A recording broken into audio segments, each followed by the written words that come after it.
நம்முடைய நீர்வளத்துறை அமைச்சர் அவர்கள் மேகதாது குறித்து கேள்வி எழுப்பினால் வாய் திறக்க மறுக்கிறார். காவிரியிலே தண்ணீர் திறந்து விடவில்லை ஜூலை மாதத்திற்கான உச்ச நீதிமன்ற தீர்ப்பின் அடிப்படையிலே என்று கேள்வி கேட்டால் வாய் திறக்க மறுக்கிறார்.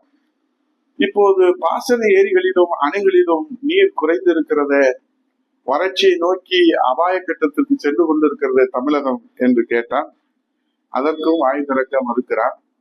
ஆனால் ஜனநாயகன் திரைப்படத்திலே பாப்கார்ன் சாப்பிட மட்டும் அவர் வாய் திறக்கிறாரே என்கிற நிலையைத்தான் நாம் தமிழகம் பார்த்து கொண்டிருக்கிறது.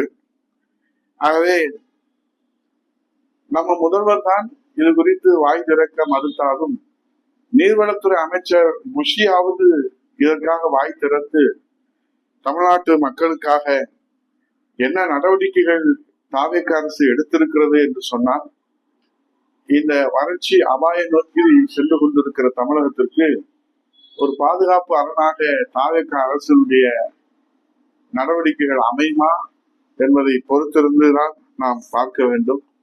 மொத்தத்தில ஜனநாயக திரைப்படம் பிளாப் ஆகிவிட்டதோ ஊத்திக்கிச்சோ என்று கவலையிலே ஆழ்ந்திருக்கிறாரா நம்ம முதல்வர்?